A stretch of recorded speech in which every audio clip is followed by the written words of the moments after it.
berdoa, bisa teman-temannya dipimpin untuk berdoa? Bisa, Bu. Baiklah, sebelum kita mulai pelajaran pada hari ini, marilah kita berdoa. Berdoa mulai. Bismillahirrahmanirrahim. Raditu billahi robba wa bil islami dinan wa bil muhammadin nabiyya wa rasulah. Rabbi zidni ilman warzuqni fahma. Amin ya rabbal alamin. Jadi, apa kabar kalian hari ini? Ibu tutup ya pintunya.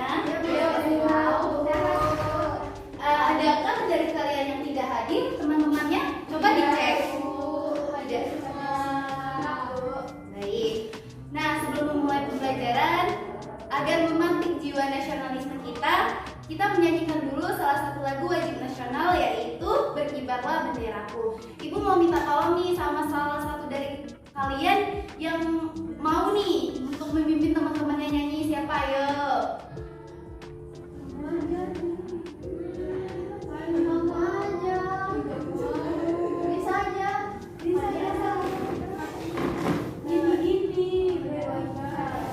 Ya, Nisa boleh ke depan sini sayang.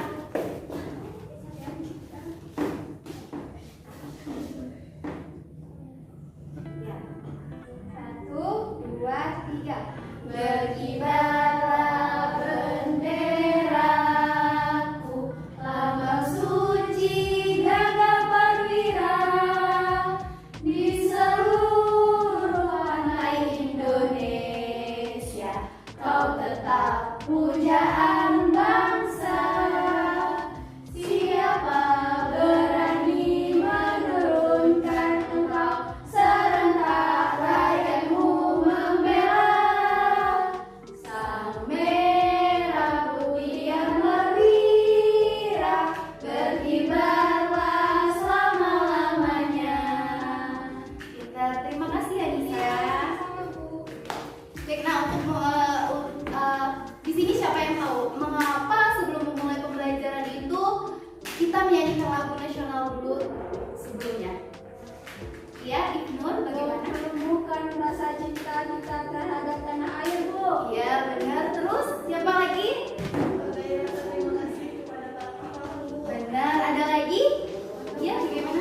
Rasa nasionalisme, Bu. Betul sekali. Jadi kita memulai pembelajaran ini dengan menyanyikan lagu wajib nasional terlebih dahulu itu membuat kita menumbuhkan menumbuhkan rasa cinta tanah air kita kepada bangsa.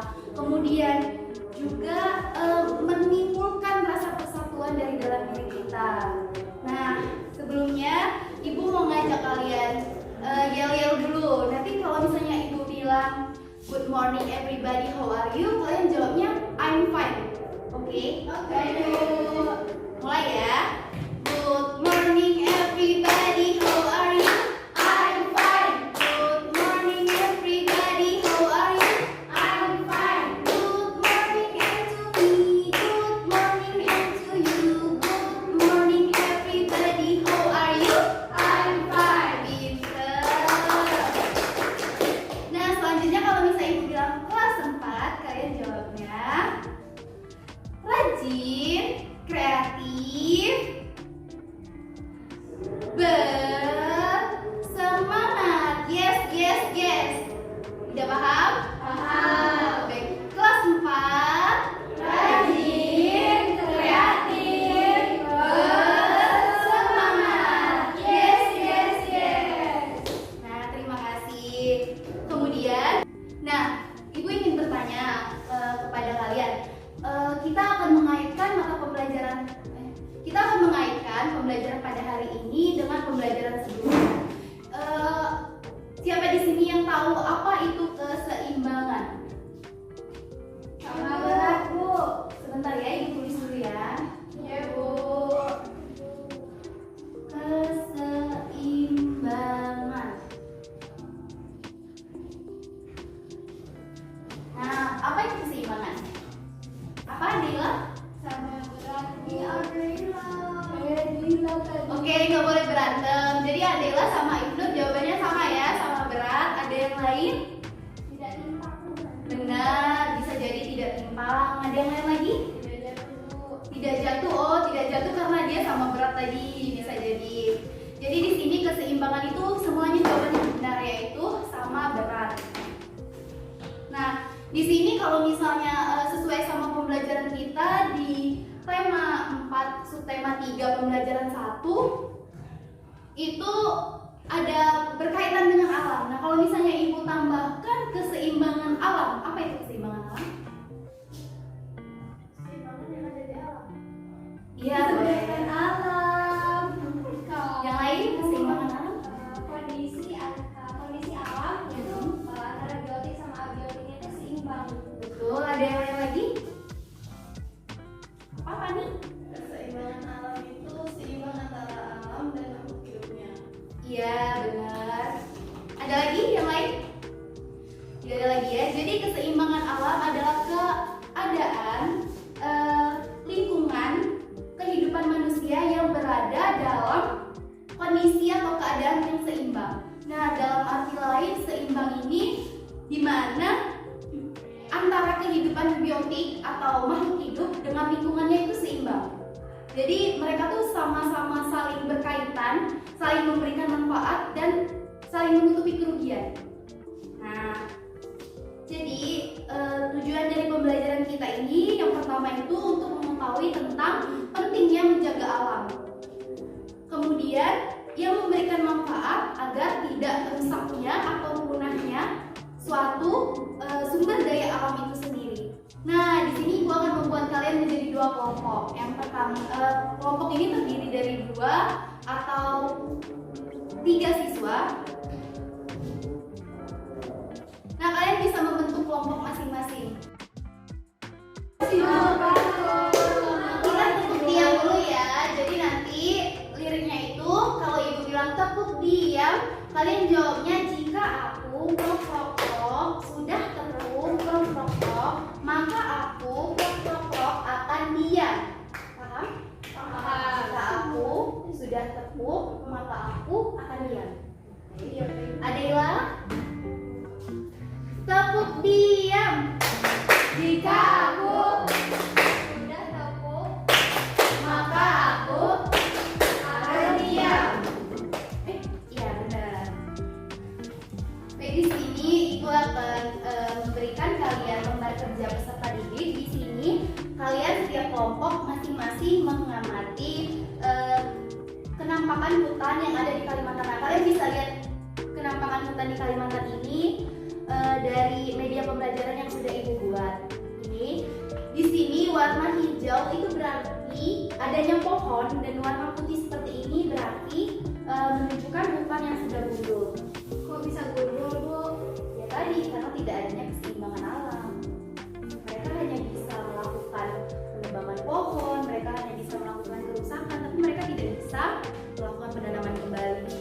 Bu, yang kepala tinggi itu apa, Bu? Itu namanya jerapah.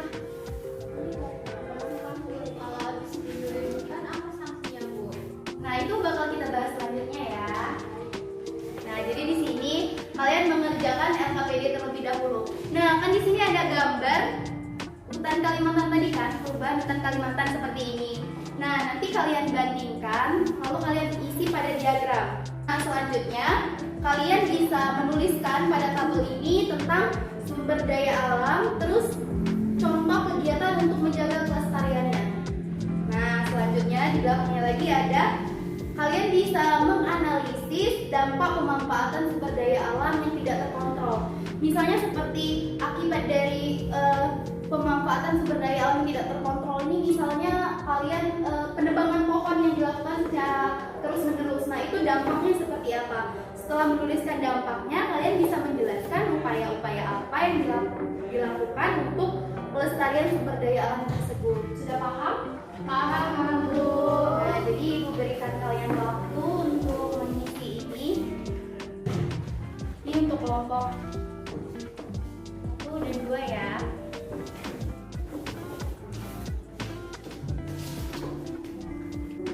Tahun ada peningkatan kesulitan.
3 menit lagi ya.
Menyebabkan lapisan ozon itu menipis karena pohon yang tadi itu menghasilkan oksigen itu semakin berkurang, jadi ozonnya menipis. Terus yang ketiga itu adalah penambangan sumber daya alam secara berlebihan.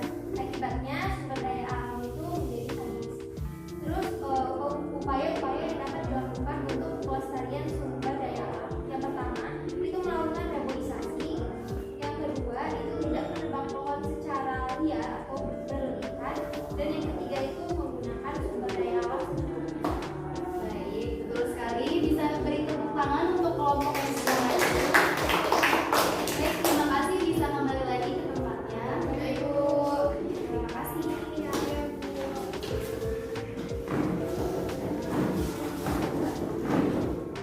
Nah, jadi berhubung kelompok yang maju itu kelompok 2, maka Ibu akan memberikan tugas untuk kelompok 1, yaitu nanti di rumah kalian bisa mewarnai ini dengan perkiraan hutan Kalimantan yang akan terjadi pada 2030 nanti.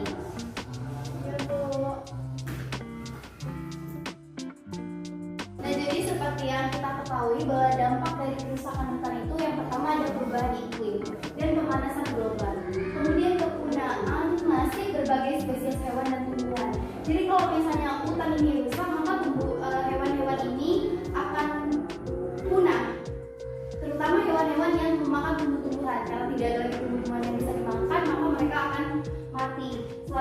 siklus air itu akan terganggu, kemudian menyebabkan banjir, erosi tanah dan longsor. Yang kelima ada mengakibatkan kekeringan. Selanjutnya rusaknya ekosistem darat dan air, mengakibatkan abrasi di pesisir pantai khususnya, kemudian mempengaruhi kegiatan ekonomi, dan yang terakhir itu mempengaruhi kualitas hidup sekitar hutan. Nah, cara menghindari kerusakan hutan ini seperti dengan sistem tebang pilih atau reboisasi.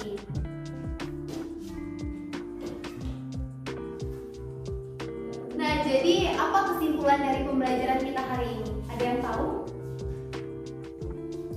Yes, Ansal? Jadi kita harus jaga keseimbangan alam agar tidak terjadi penggusuran. Iya, benar. Selanjutnya, Menjaga kelestarian alam dengan cara melakukan reboisasi apabila sudah terjadi penebangan. ya, terus sekali ada lagi? Baik, sepertinya tidak ada. Ini sudah pada ngantuk ya. Jadi kesimpulannya adalah tumbuhan.